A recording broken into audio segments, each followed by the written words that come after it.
Hi everyone, my name is James Dimmock. I am from the School of Human Sciences here. I've been asked by Pete Peeling to give you a lecture on the psychological outcomes of exercise.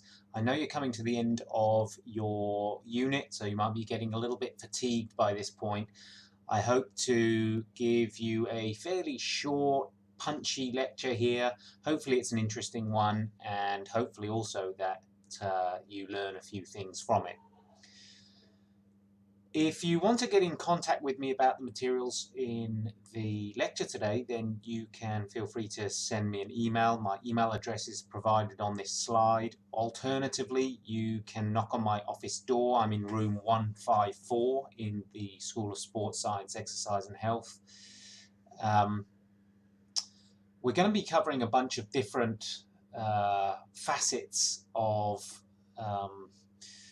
psychology today.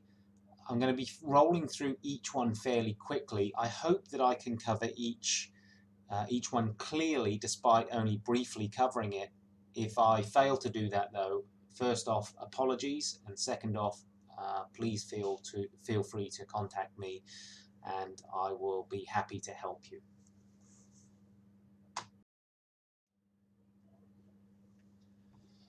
What I'd like to accomplish today, and what I'd like for you to get out of today's lecture, is a few different things in relation to psychological outcomes from exercise. I'm going to cover the literature, the research on exercise and its impact on anxiety and depression first off.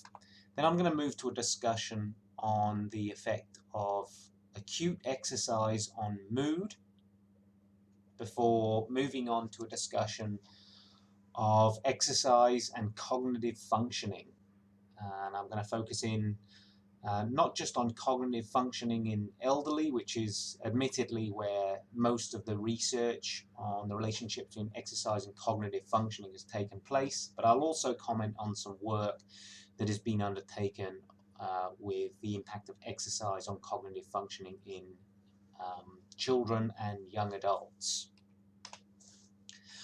We then move to a discussion on the relationships between exercise and sleep, and then we finish off the lecture today by looking at the phenomenon of exercise addiction, which is an issue that has captured some recent research attention, and I'm going to be talking a little bit about that very recent research at the very tail end of today's lecture.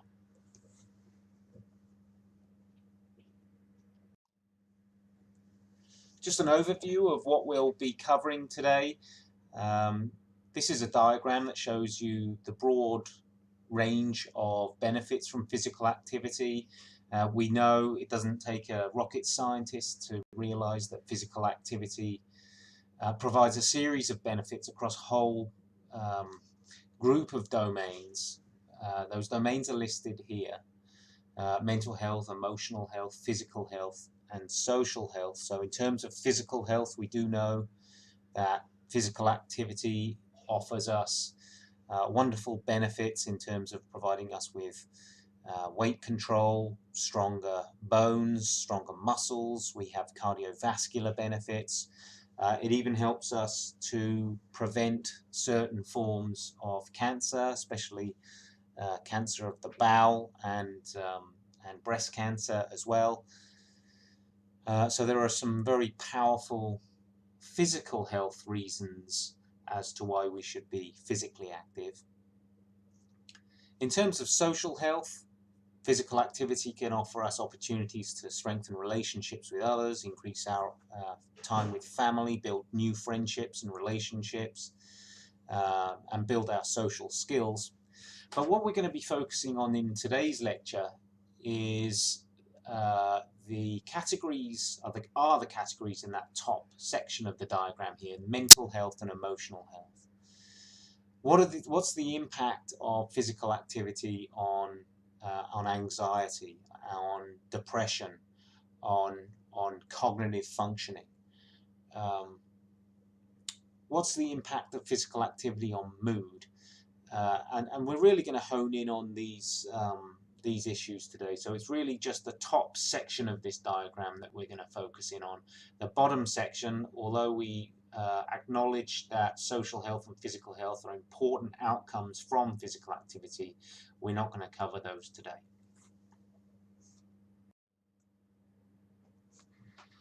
So just once again giving you a bit of a template here, an overview of how we're going to progress today. For each particular topic, anxiety is the first one we're going to address. There'll be a slide much like this that shows you which topic we're moving into. So obviously we're moving into anxiety. Now we'll spend a few slides on this particular topic and the relationship between exercise and anxiety, and then I'll provide you with another mental or emotional issue with a slide that looks a little bit like this, and then we'll move into that particular issue and the discussion of the relationship between exercise and that issue. So let's kick off with anxiety first. What is anxiety? According to the American Psychological Association, anxiety is an emotion characterized by feelings of tension, worried thoughts, physical changes like increased blood pressure. We all know what it feels like to be anxious, maybe when we've given presentations or we've sat through exams perhaps. We have dilation of our pupils, we have sweaty palms, we might get the jitters, the shakes. So what happens when we're anxious is a whole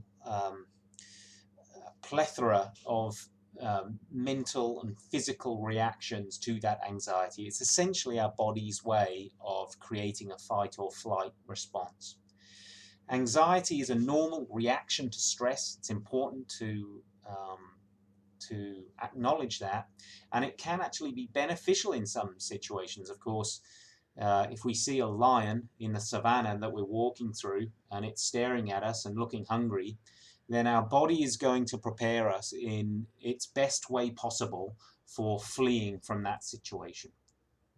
So the anxiety response can be functional, can be highly adaptive, alerting us to danger and preparing us for action. Importantly, though, for most people, when a stressful situation ends, usually so does the anxiety. And oftentimes, people respond to a particular stressful situation in a fairly trouble-free manner. They don't overemphasize that stressor, nor do they underemphasize that stressor. They respond to that stressor accordingly with an appropriate level of anxiety. And when that stressor disappears from the environment, then oftentimes, for many people at least, the anxiety disappears with it.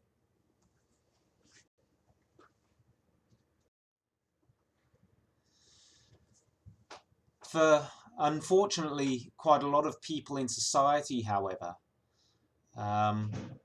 anxiety can be a real problem. And up to 1 in 3 women and up to 1 in 5 men will experience an anxiety disorder at some point in their lives. Depression, which we'll be getting to very soon, is also a problem, but anxiety disorders affect approximately twice as many people as depressive disorder affects. Anxiety disorder is categorized, or characterized, I should say, when thoughts of worry are persistent or out of proportion to the reality of the threat and get in the way of living one's life. So when people experience persistent anxiety, and it's anxiety that, at least in the eyes of other people who are observing the person, the anxiety is out of proportion to the reality of the threat. And when it gets in the way of living people's lives, in the case of, say, social phobia, for instance, people might be unwilling to leave the house.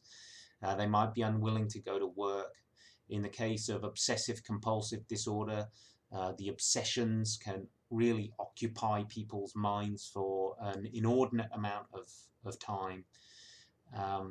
So when it gets in the way of living one's normal everyday life, then anxiety can create a real problem. And in those cases, individuals might be diagnosed with an anxiety disorder. We've got some different types of anxiety disorder listed in the bottom right section of this slide. These are some of the most common forms, but not, it should be emphasized, a comprehensive list, but certainly perhaps the most common forms of anxiety disorder. And for those of you who might have suffered from an anxiety disorder in the past, or know of someone who does suffer from an anxiety disorder, you'll realize how debilitating these different types of anxiety disorders can actually be.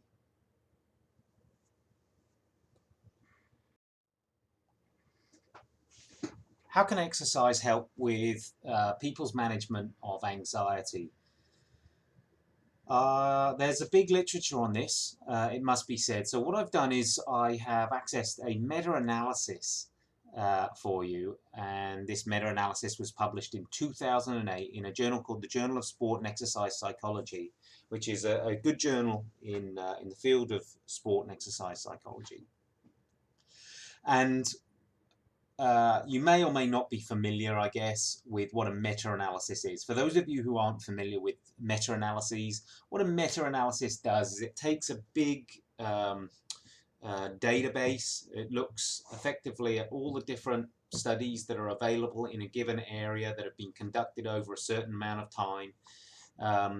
Takes all the data from all of those different studies from all of the different laboratories across the world, lobs them in those data into a pot, stirs it round like a witch stirring the cauldron, and sees what overall effects, what general effects come out after that stirring process happens. So it's a really nice way of gathering overall conclusions about a body of literature in which there's a decent amount of research that's been conducted.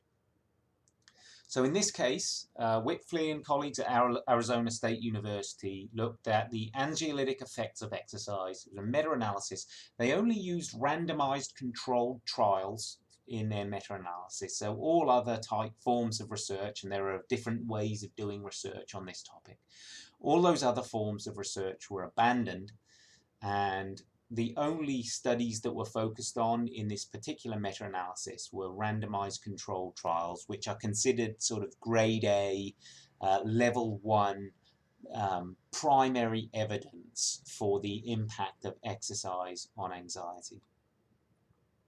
What Whitfley and colleagues found as a function of stirring the data from 49 studies on exercise and its impact on anxiety was a decent sized effect size of -0.48 for the influence of exercise on anxiety relative to control groups.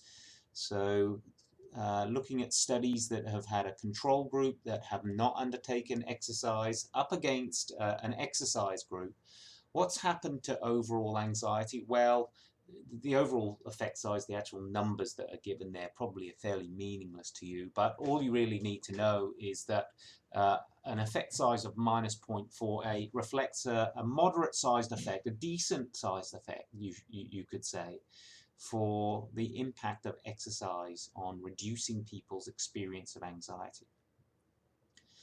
Interestingly enough, the vast majority of those 49 studies recruited a sample who weren't suffering from an anxiety disorder necessarily. Oftentimes the recruitment process would be at a community level where the advertisements would go out in terms of, well, we're looking for people who are feeling stressed, are feeling a little bit anxious, or who might like to undertake a program of exercise to help them handle things right now.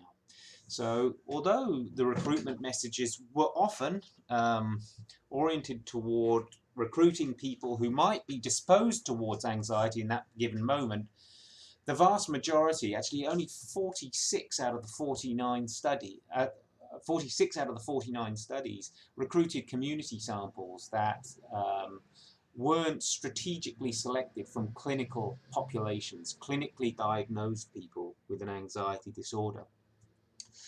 Of the 3 studies that did recruit clinical populations, in other words, people who suffered from an anxiety disorder and were clinically diagnosed as such, there was real promise across those 3 studies. An even stronger effect size was observed for the influence of exercise on reducing anxiety symptoms in this particular cohort of the population, an effect size of minus 0.52 relative to control groups. So there's some decent evidence emerging that exercise is excellent in terms of its anxiolytic effects, certainly relative to control groups. And although there are very, very few studies out there in which clinical populations have been targeted for the studies, there's emerging evidence, it can be said, that exercise is good for helping people with an anxiety disorder. On the right-hand side of this slide, you can see a table provided by Whitfley and colleagues that compares the effects of exercise relative to other treatments for anxiety. And you can see also the K there represents the number of studies that have been undertaken comparing exercise with those different therapies. And the effect size on the right is a comparative effect size, comparing essentially the benefit of exercise as in relation to those different treatments. You can see the total score at the bottom of minus 0.19, which is significant, indicates that exercise is more beneficial generally than the cluster of other anxiety treatments that are available, or therapies that are available. And in particular, exercise is more beneficial than group therapy, than forms of very light therapy like stretching and yoga. It's more beneficial than relaxation and meditation, it seems. It's more beneficial, certainly, than stress management education. It's more beneficial marginally than music therapy. It seems as well, across only 2 studies, it must be said, that exercise seems as beneficial as cognitive or behavioral therapy, which is what you would probably get if you went to a psychologist to talk through your anxiety issues. And it must be said as well that there's evidence to say that it is not quite as good as pharmacotherapy. These are the drugs that you might get, these antidepressant drugs that also work on helping with anxiety. Nonetheless, the effect size across those 2 studies that have compared exercise with pharmacotherapy, that's not huge. And so exercise seems to be a really, really important mechanism, it seems, at least as good as other common forms of, many other common forms of therapy for reducing anxiety symptoms.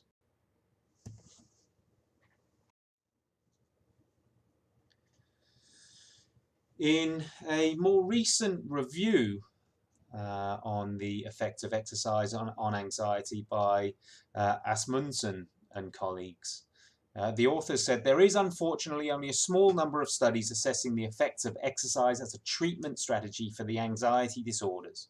The majority of studies are characterized by small samples, lack of adequate controls, lack of systematic attention to possible dose-response relationships, limited consideration of maintenance of gains following treatment, and primary focus on aerobic activity. Apologies for the typo there with on written twice. So this is a 2009 paper. They looked at not just clinical randomized controlled trials, but also on other forms of studies, other methodologies for looking at the relationships between exercise and anxiety. Overall, they said, you know what, there's not really enough research yet to build strong conclusions around the influence of exercise for helping people with anxiety disorders.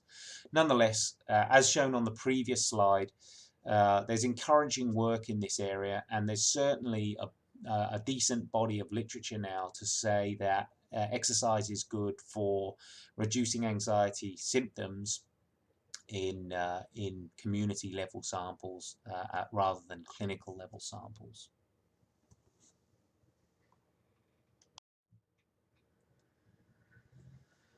Right, so we're going to move to a discussion of depression now, and it makes sense that depression and anxiety are situated next to each other in this particular lecture, because anxiety and depression are bedfellows. They often co-occur, so people who suffer from depression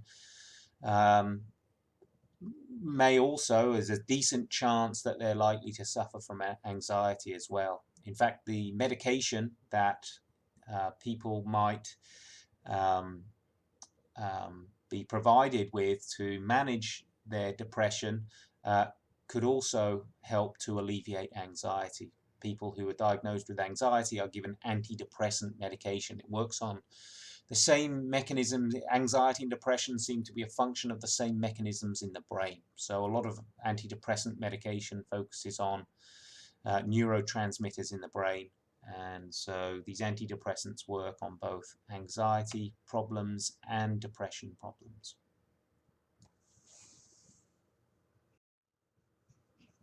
What is depression? It is effectively a sense of being sad, of being of low mood, of being withdrawn, being miserable, a sense of feeling worthless, perhaps. And it's normal to feel sad or to grieve at times or to feel low from time to time. But for those with clinical depression, these feelings can be really intense. They can appear for very long periods of time. In fact, it is part of the diagnosis of depression that these feelings exist for a prolonged period of time. And appear also, they can appear also without any apparent reason. Clinical depression is often associated with certain, and at least for many diagnoses of depression, individuals have to present with a certain number of these categories. So oftentimes clinical depression is associated with certain behaviors, such as not going out anymore, feelings such as feeling sad and miserable, certain thoughts like cognitions like I'm a failure, or sort of self-hatred, thoughts about feeling worthless, and also some physical outcomes, weight gain or loss. People can have lots of headaches or have issues with their gut. So there are a whole cataclysm of correlates with depression that actually feed into the diagnosis of depression.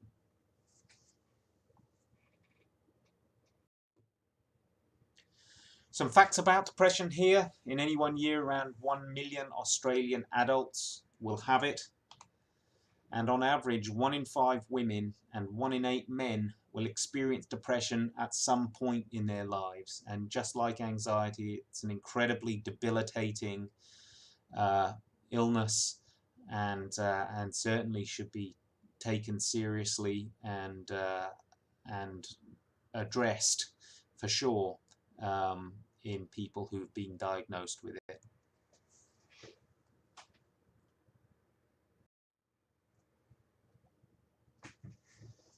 How effective is exercise at reducing people's symptoms of depression if they've been diagnosed with an illness of depression? There's a real challenge in this space, this research space, because as you're probably aware, researchers, when they do trials of particular therapies, like to have a placebo control group that they can compare the treatment group to. The idea being that the control group gets everything the same as the treatment group, except for the treatment. There are a variety of benefits to be obtained from structuring your experiments like this.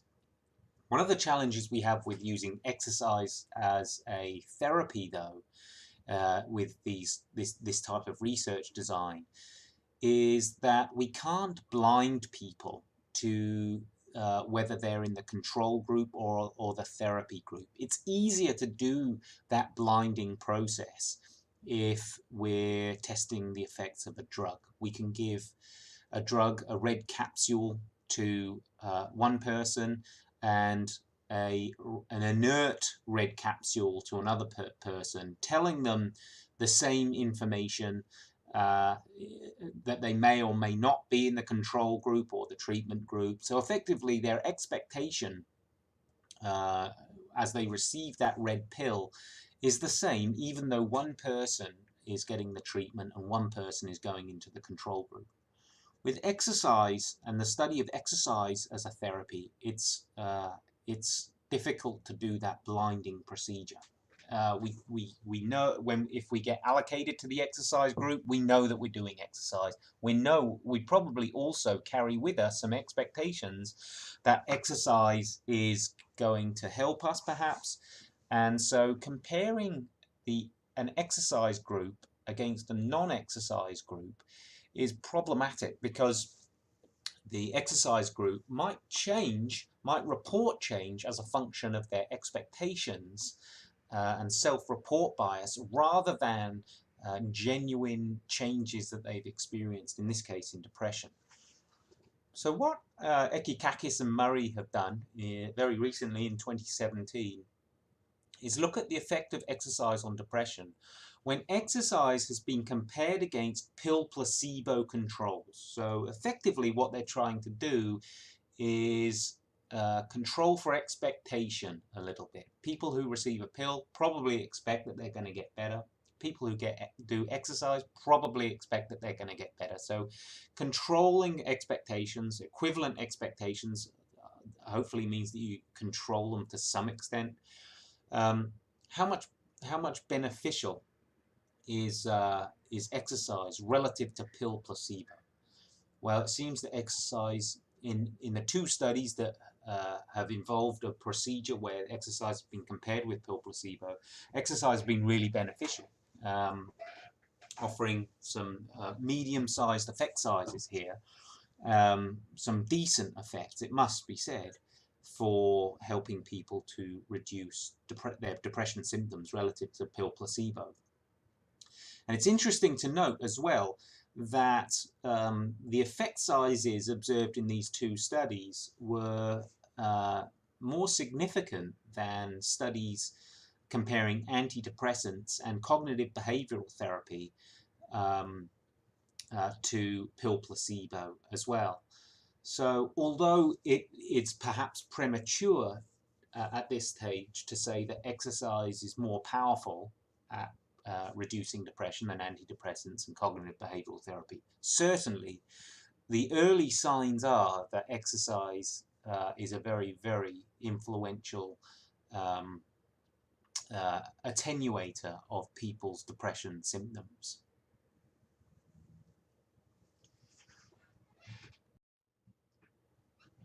Moving on to mood now.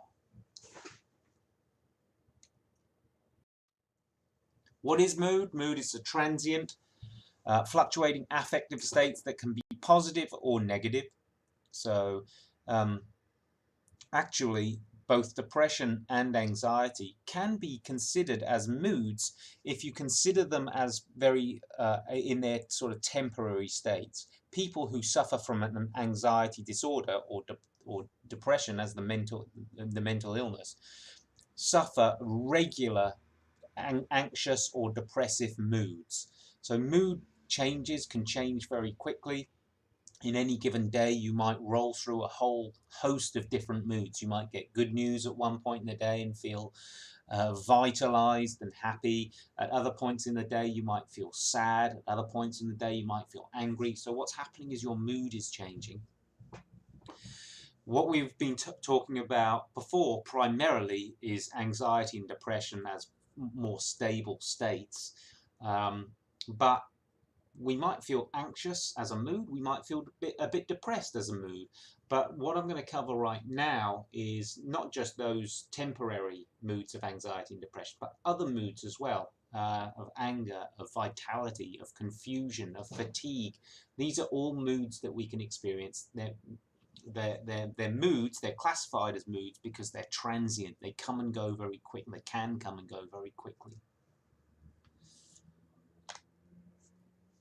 Sometimes we measure these moods and consider them as a separate block of moods. For instance, I could measure your levels of anger right now, as vigor, of fatigue, of confusion, and I might be interested in assessing each individual mood.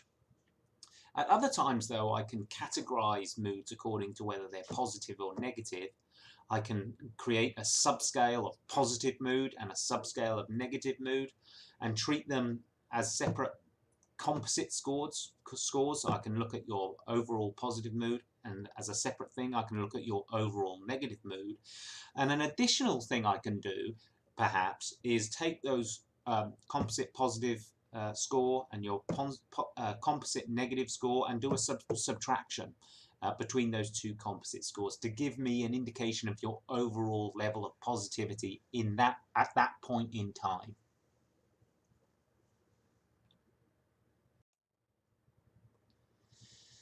What does the literature say about the impact of exercise on these transient, these very fluctuating affective states?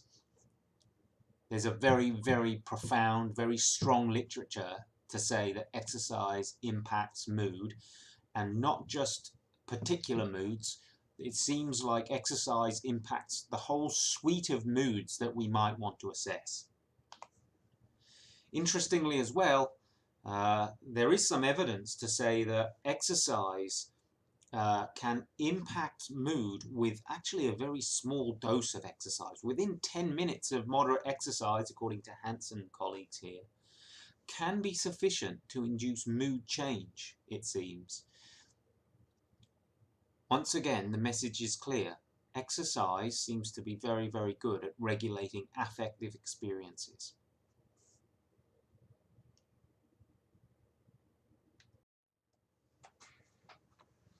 Much like our discussion in relation to the depression literature, though, a lot of the work that has been undertaken on the impact of exercise on mood hasn't really considered very well the potential that people who go into these experiments receive the exercise with an expectation that the exercise is going to impact their mood positively, and at the end of that exercise report positive mood changes, not necessarily because they feel those mood changes, but because they expect that they should feel those changes, or that they want to make the experimenter happy and provide responses accordingly.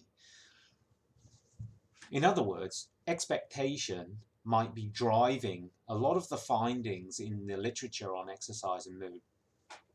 Helfer and colleagues in 2015 did a study to address this issue, and they came out with some really interesting findings.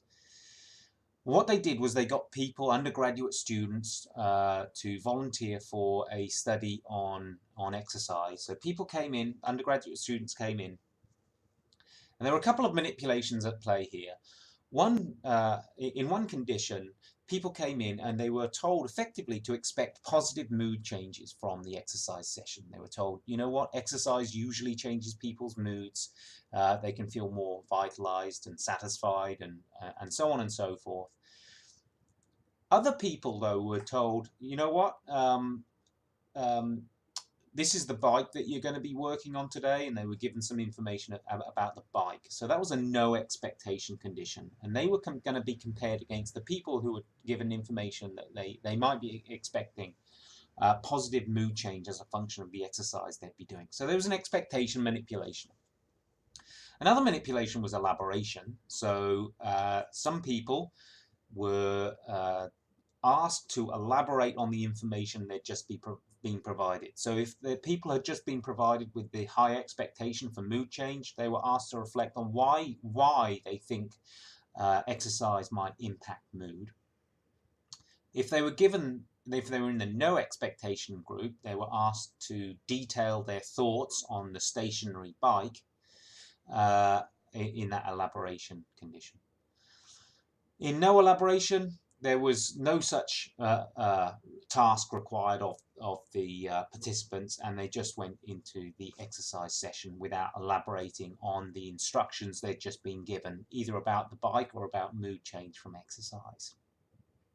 Look what happened. These measures here, post-exercise mood and exercise intentions, you can see that people who weren't asked to elaborate on whatever information they were provided differed, and these are statistically significant differences here on both post-exercise mood and exercise intentions, according to whether they had an expectation for mood change or no expectation for mood change. People who expected to receive mood benefits from the exercise, or who were told to expect mood benefits from exercise, actually ended up seeing more mood benefits from the exercise and intended to undertake further exercise in the future, more so than people who weren't given those instructions, those expectations about the exercise. Irrespective of the fact that they weren't asked to elaborate on the instructions that they were given.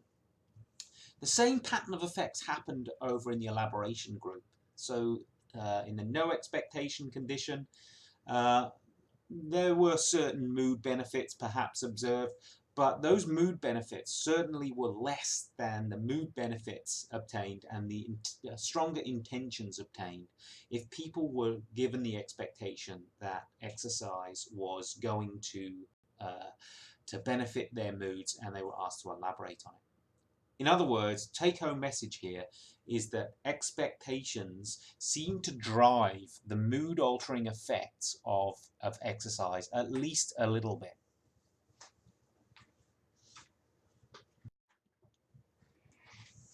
Now we're going to move to a discussion of cognitive function. What is cognitive function? You can consider the cognitive functions as the higher order mental processes that help us gather and process information.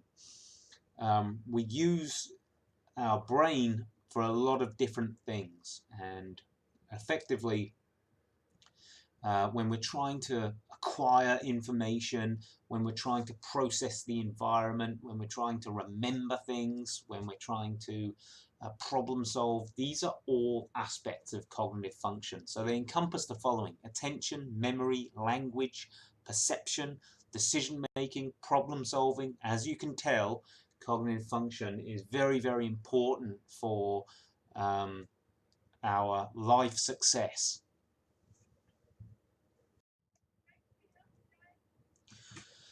The truth of the matter is that there's, relatively speaking, very little research on the impact of exercise and on cognitive functioning in children and certainly young adults relative to the elderly. In relation to children, a meta-analysis has been conducted in 2003 showing that there's a positive beneficial relationship between physical activity and cognitive performance in school-aged children in relation to the following: perceptual skills, IQ, achievement, verbal tests, mathematic tests, and developmental level and academic readiness. In fact, there's a debate that happens in many countries about the utility of physical education in promoting or undermining academic success in school kids, and that debate continues to this day. But evidence does speak to the fact that PE certainly doesn't undermine academic success. In fact, there is some literature to say that PE and increasing the proportion of time spent in PE might be advantageous in promoting good academic outcomes in students. There's been very little research on young adults, primarily because I guess cognitive function tends to peak in young adulthood, and so there's less need to really understand perhaps the potential benefits of exercise on cognitive functioning in that particular cohort.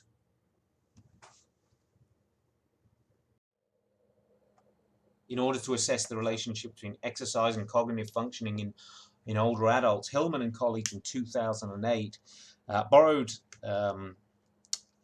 information from Colcomb and Kramer in 2003 and provided this graph here. You can see that the people who receive exercise perform better in cognitive tasks, cognitive function tasks than people in control groups, and this is reflective of across 4 different categories of cognitive functioning.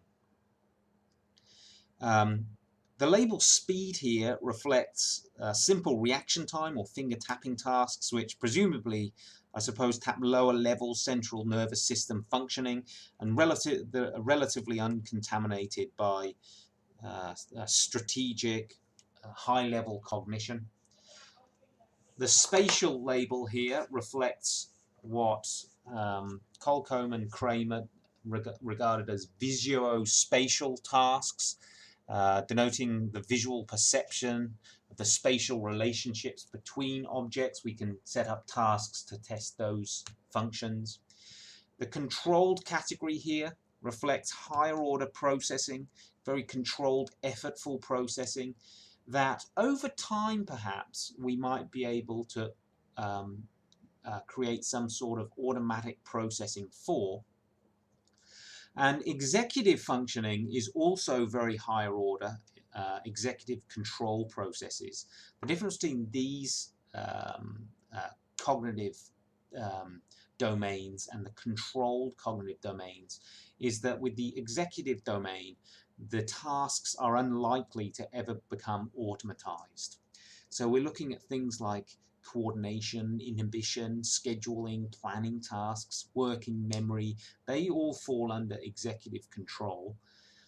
And as well as articulating overall benefits in cognitive functioning in older adults from exercise, both Hillman and colleagues, as well as Colcomb and Kramer earlier in 2003, indicated that it was particularly these executive control tasks which benefited from exercise.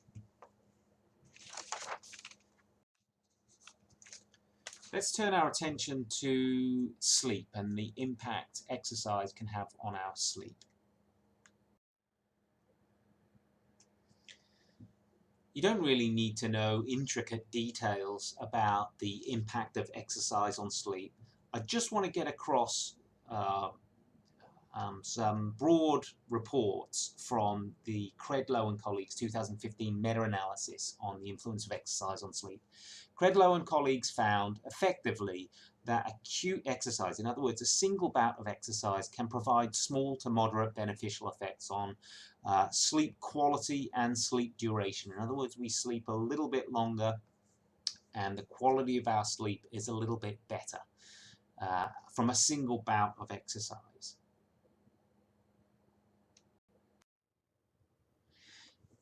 In relation to regular exercise, a regular pattern of exercise allows us small and moderate beneficial effects on the duration of sleep, but also the quality of sleep as well.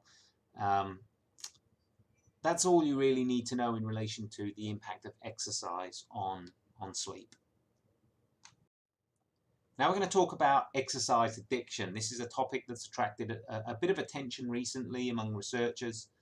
It seems to be a growing problem and certainly worth talking about, I think, in relation to this lecture on psychological outcomes, possible psychological outcomes of exercise.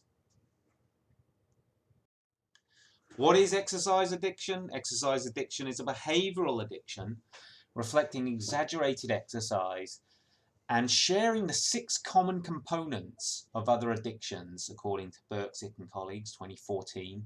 And these 6 common components of other addictions, I'll walk you through those on the next slide. They're listed here in brackets there. But exercise addiction can be either a primary addiction or a secondary addiction. And in the case of primary addiction, exercise is the objective in and of itself. The exaggerated exercise is the primary problem itself. It's typically exercise that is typically an escape response from a source of stress. So something is stressful in a person's life, and exercise is the outlet. Eventually, exercise can become problematic insofar as the person develops an addiction for it. In relation to secondary exercise, weight loss typically is the objective here, and the exaggerated exercise in this case co-occurs with another dysfunction. It's typically with eating disorder, either anorexia or bulimia, and so exercise is just part of a bigger pattern of dysfunctional responses.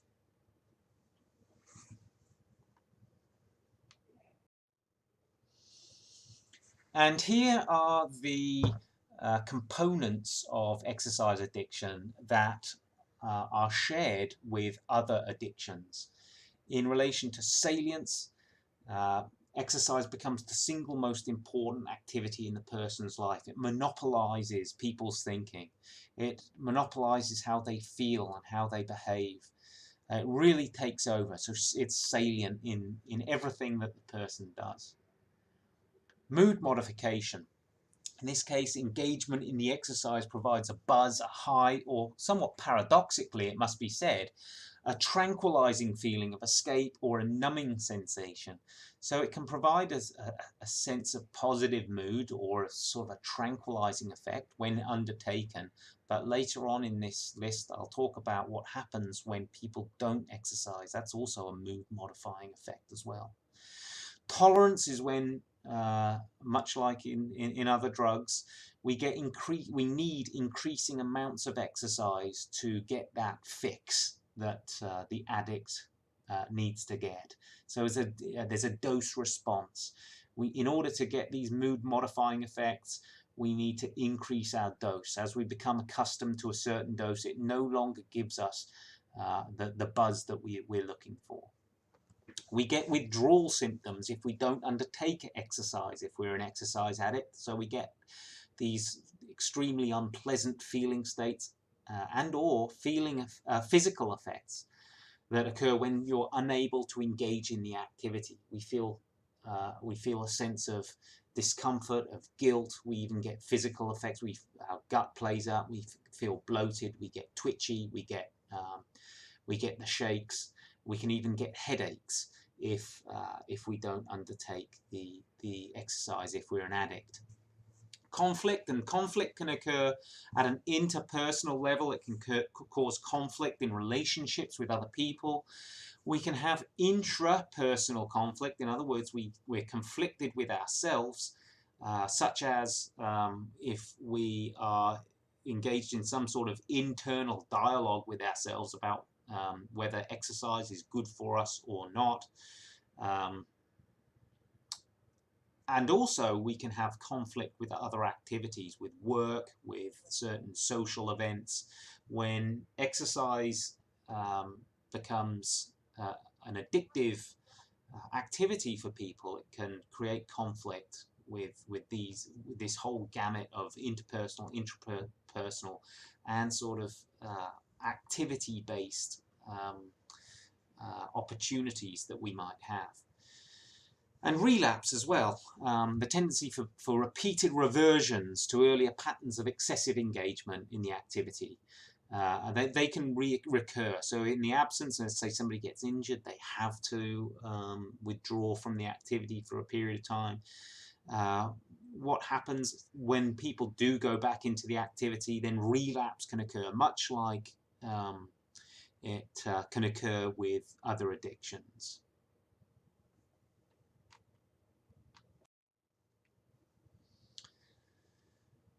What can we do to avoid falling into an exercise addiction? Importantly, according to Berksick and Weinberg and Gould, it's very important that we learn what constitutes healthy, regular exercise, a regular pattern of exercise, versus an addiction to exercise. So we need to learn what it is that makes exercise healthy for us. Interestingly, Adams and Kirkby in 2001